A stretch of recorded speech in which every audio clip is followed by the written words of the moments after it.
Посмотри, как вы так живете, я не знаю. Мой Мухаммад, ничего страшного.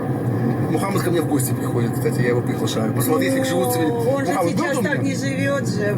Вот трущобок таких. Посмотрите, как они живут. Это же живут. А вы думаете, что это для красоты поставили? Они живут здесь, друзья мои. Это для нас, наверное, для экскурсии. Нет, друзья, это не для вас, они тут живут. Они тут действительно живут, но я хочу вам сказать, Мухаммад, конечно же, живет, у него палатки тоже есть, но у него есть собственная квартира такая, каменный дом. Нет у тебя фотографии? У Мухаммада есть такой маленький, типа, альбомчик, и там вот дом. Он похож на иглу, знаете, такой круглый дом такой, но из камня они построили. На иглу, знаете, иглу такие, вот, индусов. А это вот они живут. А вот он, Иерусалим! Столица Бога! Друзья, посмотрите, куда вы приехали, а? Разве это не счастье? Попасть в самое святое место мира. И вот мы уже с вами видим город Вифания, Вифагия. Вон там это, ой, Мухаммад туда едет, где Иисус вознесся на небо.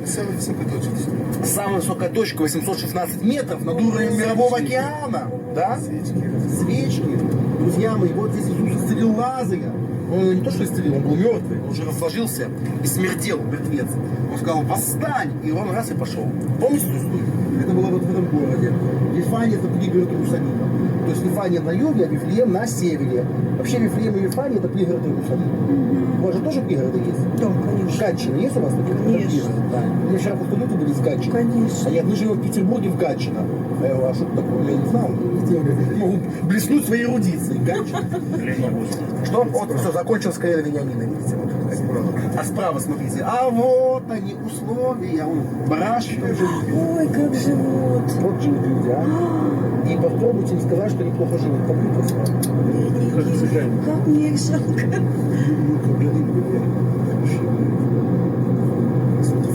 Гектор так называемый. Видите, Мухаммад говорит, мы гордимся, что мы так живем. Да? О, где овцы, Мухаммад? Мы тут видели в прошлый раз. Шашлык гуляет. В Доне едят мясо.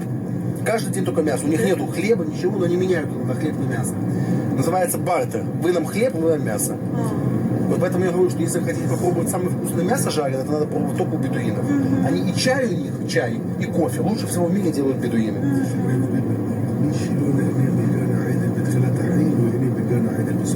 Ух ты, красиво сказано. Красиво, молодцы, молодцы. Правильно сказано. Да. Мухаммад сейчас сказал, просто я переведу. Он сказал, тот, кто не кайфует в этой жизни, тот будет кайфовать в следующей. Кстати, между прочим, это правильно. Что сказал Иисус? Если кому-то плохо сидеть, то в раю будет хорошо. Это он же сказал это Иисус, да? А я говорю, что мне здесь и там было хорошо, что плохо, что ли? Сам же Иисус тоже пил вино и ходил, у него была подруга хорошая, Мария Магдалина. Никто же не отрицает этого, правда? Ну, поэтому не надо быть именно таким отшельником несчастным. Просто надо быть человеком хорошим, никому не мешать жить. Вот и все.